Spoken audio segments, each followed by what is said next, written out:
Thank you, Joanna. Good morning, friends. My name is Rose Rydell. My pronouns are she, her, and I am privileged to serve as your intern minister. Today, I want to address a topic that is deeply embedded in the fabric of our society and within Unitarian Universalism: classism. In 2023, I served as the Working Class Caucus coordinator for UU Class Conversations and presented on the Working Class Caucuses at the 2023 UU General Assembly. You may be wondering why it is that I want to talk to you about classism and the ways class and classism can affect Unitarian Universalism, especially now, with all that is going on in our country and in our world, so allow me to explain my reasoning. Classism is a system of discrimination and prejudice based on social or economic class.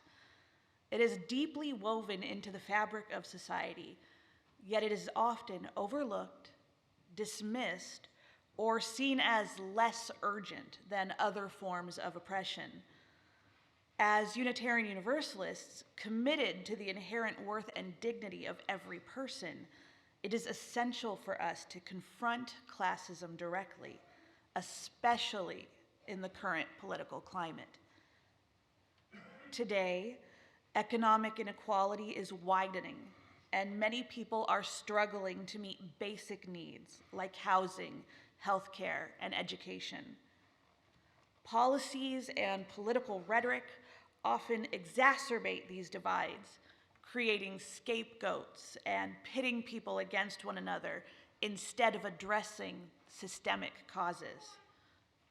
Those who live in poverty or working class communities are often stigmatized and excluded from decision-making, while wealth is concentrated in fewer and fewer hands. Now, Unitarian Universalism has long been committed to the values of justice, equity, and compassion. We pride ourselves in being a faith tradition that embraces diversity and welcomes all people, regardless of their background or identity. Yet, when it comes to classism, we sometimes fall short of living up to these principles. Talking about classism helps uncover the ways this system shapes our lives and our communities, often invisibly. It challenges us to see how our own assumptions and privileges may perpetuate harm, and it opens the door for solidarity across lines of class. It also reminds us that issues like racism, sexism, ableism, and other forms of oppression intersect with classism, compounding harm for those who exist in these intersections. Leonardo Pizzagna of Michigan State University says, when talking about racism, sexism, classism, ableism, heterosexism, and other forms of oppressions or isms, it may be difficult to see these issues as an interlocking system. In our Unitarian Universalist communities, we often talk about racial justice, gender equality, LGBTQ+ rights, and other important social issues. And while these conversations are crucial, we must also recognize that class is intertwined with these struggles. The experiences of marginalized people are shaped by the intersections of their identities, and class plays a significant role in that. When we examine the intersection of classism with racism, for example, we see how people of color from lower socioeconomic backgrounds face unique challenges. They may encounter limited access to quality education. There are healthcare disparities. There are higher rates of unemployment or underemployment. The combination of racism and classism perpetuates a cycle of poverty that is difficult to break free from. Yuri Yamamoto says in Minding the Gap, "I know that I'm not the only one in my community who doesn't live by the norms of predominantly white, upper middle class, economically secure, highly educated, politically liberal people." The assumption that all people remember the same set of events or enjoy the same set of things puts enormous burdens of assimilation onto members of marginalized communities. If we want our congregations to become more multicultural, members of the dominant culture have to do better, learning from others' experiences and being willing to listen, follow, and change. When we consider the intersection of classism with sexism, we witness how female-identified people from lower socioeconomic backgrounds face specific hardships. They often experience limited opportunities for career advancement. There are wage disparities and a lack of affordable childcare options. The intersection of sexism and classism further marginalizes female-identified people, making it harder to achieve economic security and equality. These are compounded even further for trans women, women of color, and trans women of color.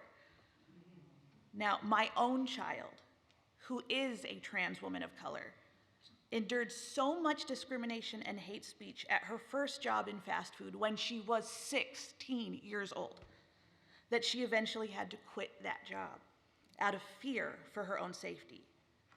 Now, besides the daily slurs or vulgarity that was thrown at her by customers every day, she was regularly stalked by customers after work, and she needed to have coworkers escort her to her car.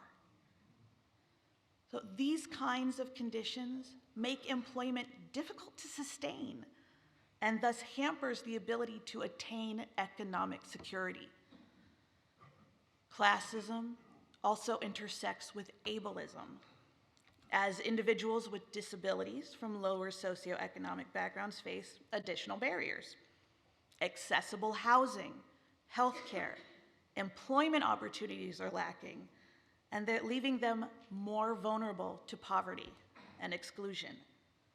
This intersection of ableism and classism compounds challenges, intensifying the marginalization.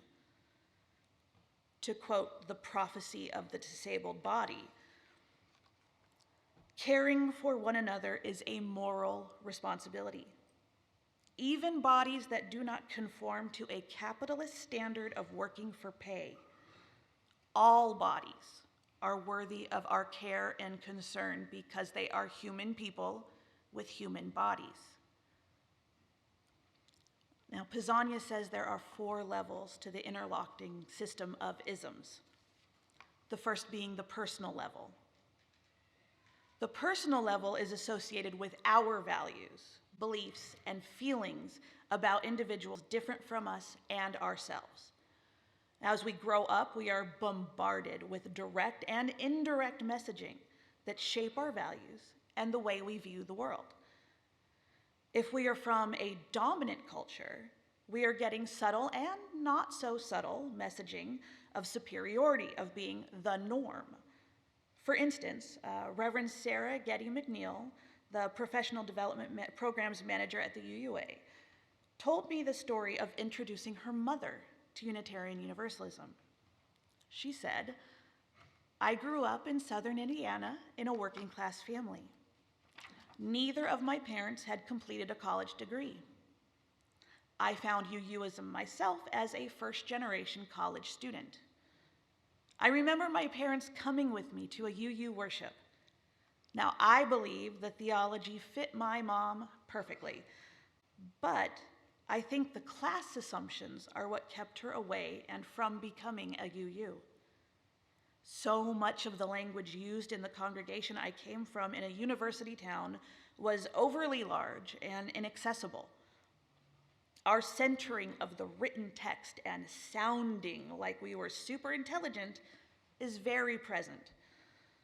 There's also an assumption in small group ministries and social hours that everyone has at least gotten a bachelor's degree.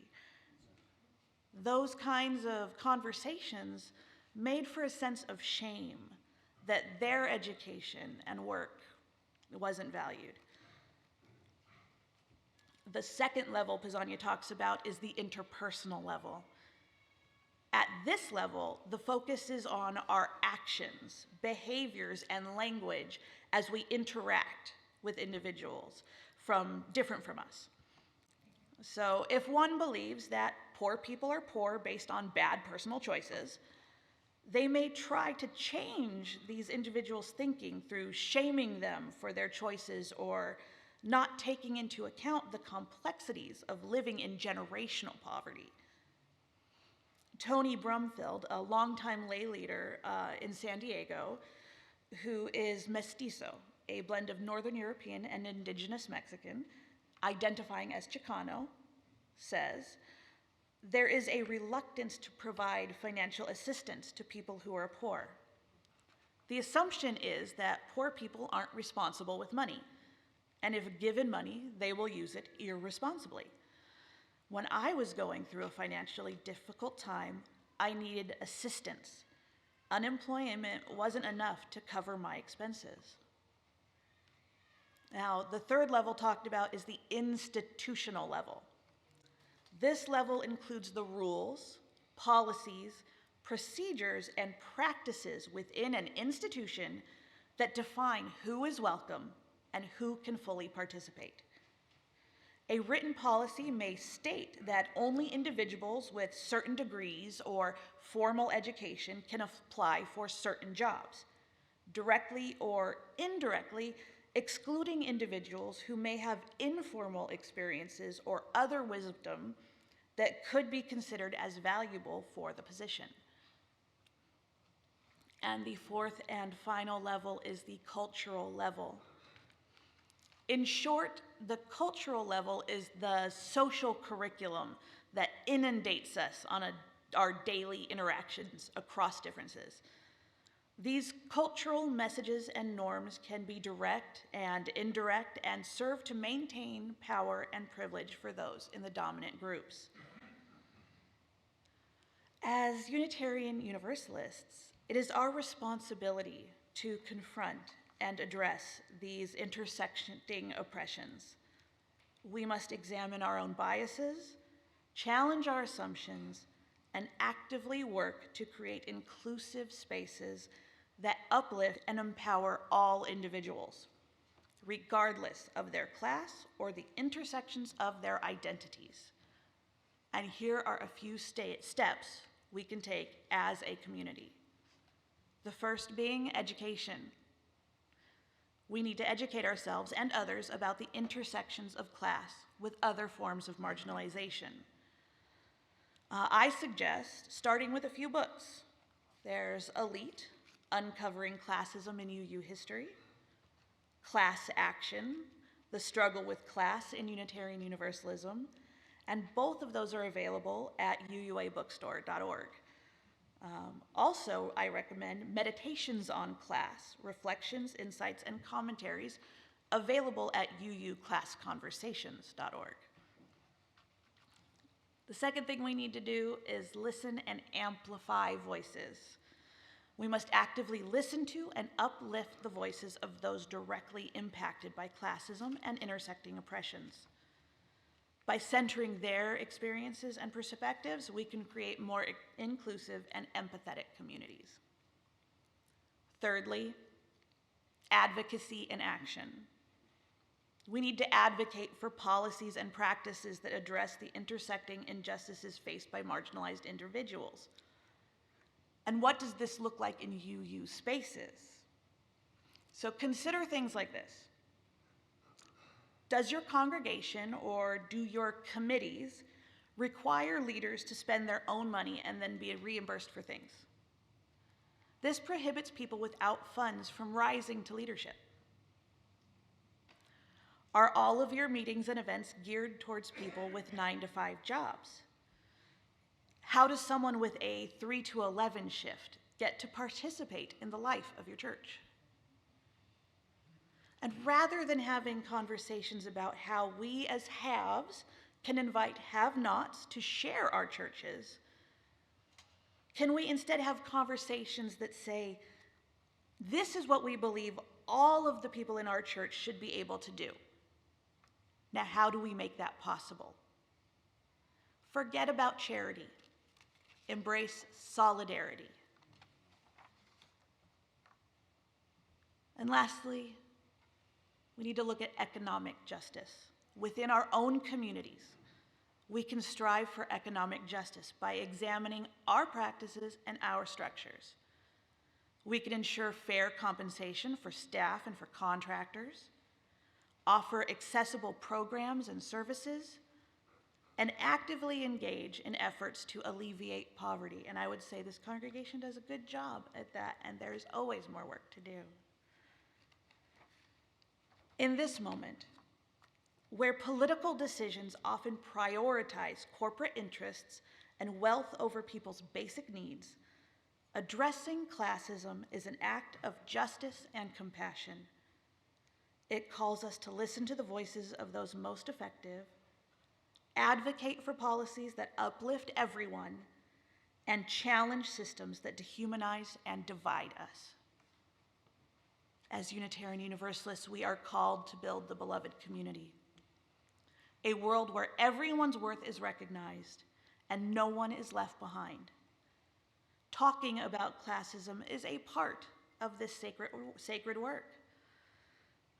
It allows us to dismantle the barriers that prevent people from flourishing and to live our values of equity, interdependence, and love.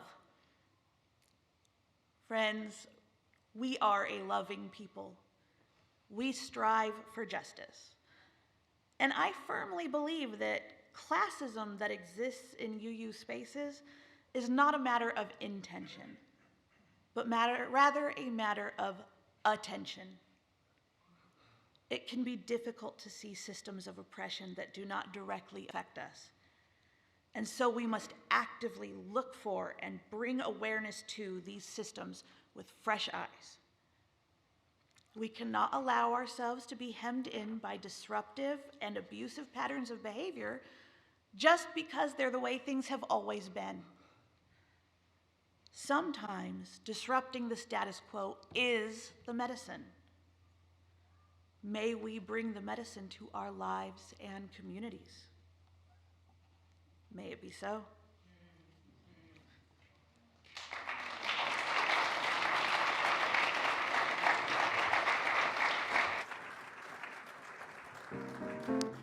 And now, please rise in body or spirit and join us in singing Building a New Way.